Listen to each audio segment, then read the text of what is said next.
When does Travis drop? I don't know. I haven't heard much about Utopia. I don't even think he's ready. I think he's letting everybody else do their thing. I mean, Travis is gonna be on what, Dark Knight Demo 2 by Trippie, and Trippie posted a snippet also with Future on that song, I think, or is it a different song? Let's listen first. But I think what Trippie's trying to do is like recreate the Mr. Rage snippet. Now, I feel like you can't, although this song sounds hard from what I've heard, but like that Mr. Rage, that just went crazy. Especially with how the subwoofer like clipped the phone and like made it fall down. That was just a meme. Not a meme, but like instantly viral. And it was like a completely fresh new sound that nobody was doing at that time, except for Sofega with Off the Map and maybe Ken Carson with like Yale. But Mr. Rage, whole new era. That's where the Rage name came from.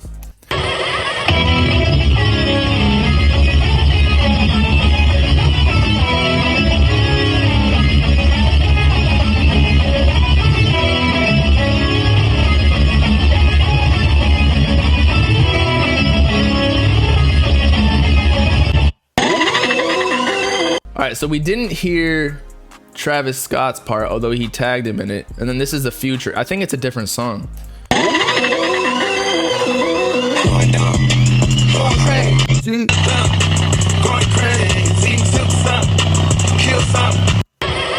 All right, that sounds cool. I honestly like the Future song better, at least from the snippets that I've heard. I mean, we've only heard like 10 seconds of each. Future's going down, going crazy. Like that could be a cool mosh pit thing, or even just in the club. Your boy gonna be twerking up on some shit the whole time. But I've been seeing, even in the chat, y'all be saying like the Carti influence is crazy. Now I looked it up because I wanted to be on point with it. Now Carti with Whole Lotta Red started the more like rock aesthetic. Actually, if you go back even further, Uzi was rocking the whole Rockstar aesthetic first, although his music wasn't necessarily there. He was more like emo, whereas Carti, I don't know, Whole Lotta Red, that's when it really turned into like the face paint and all that in 2020, especially with the Narcissist tour. That's when he went full blown Kiss, essentially. So that was 2020. Now Trippie has actually been working on rock music. He dropped like Neon Shark. It's just unfortunate. I'm not gonna say who's biting who, because I feel like there's a lot of music that's recorded behind the scenes that like you don't know when somebody recorded something. But if I were a rapper or an artist, I would just steer clear completely of anything hardcore rock or like rock trap, whatever you want to call it, that's similar to Carti or Narcissist or Whole Lotta Red, whatever you want to categorize as it, because they're just always, that's all I was saying. Trippie needed to disassociate from all that so he can like do his own like pop shit, because that's what he was in his bag back in the day when Life's and Trip.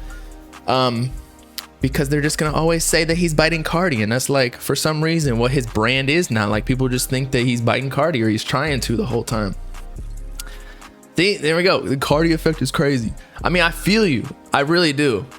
Because Carti did popularize being a rock star to that point. Like Uzi was doing it before, but it was just aesthetic. It wasn't the sound as well. Carti is like a full-blown rock star.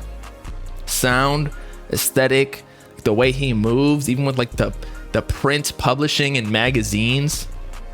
Uzi was just looking like that, doing emo rap or like EXO Tour Life, you know?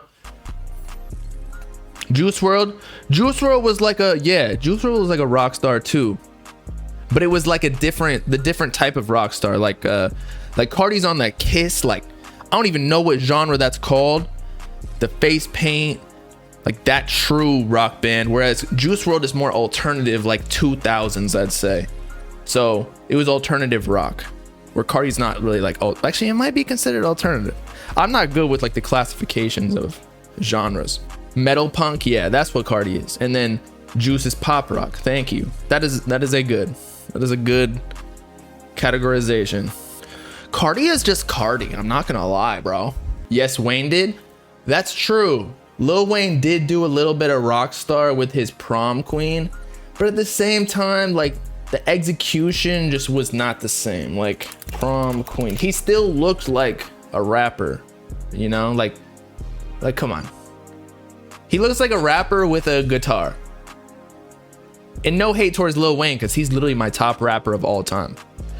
But Carti is like full blown. If you saw him with the face paint, this infamous thing at here, Carti face paint at the Donda 2 listening party, like this, bro. Someone would be like, yeah, they wouldn't even think he's a rapper. They'd be like, that's a rapper? He don't got a gun? And by the way, it's been 2 weeks or so since Carti even done anything. It's just funny. He just got back active on Twitter. Didn't say a word.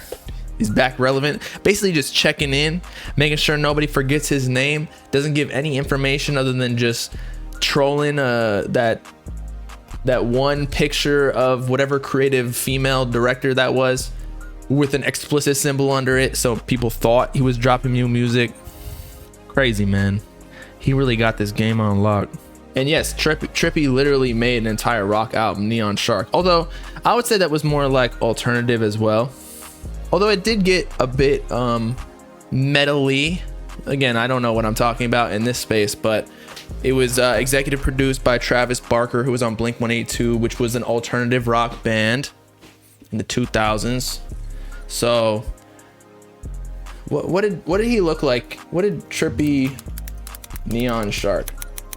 I don't know, man. I just feel like to be a true rock star or a true rapper or a true anything, that's like Post Malone is a pop star, right? He may rap from time to time, but he's not considered a rapper, even though he may rap, because he just doesn't fully go into it. Whereas Trippie, just because he made a rock album, is not considered a rock star because he mostly raps.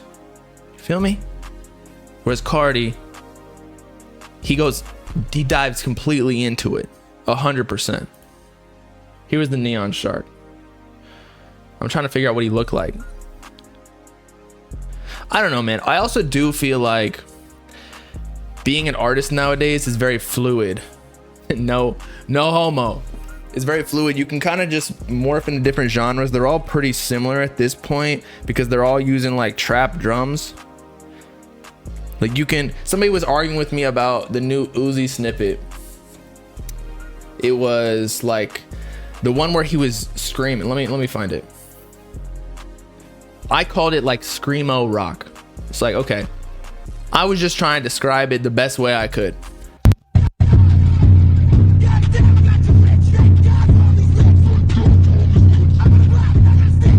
Okay, so I said like screamo rock.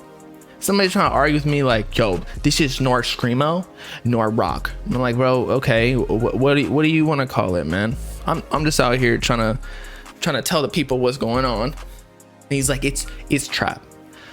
Okay, I'd say this is more screamo rock than trap for sure.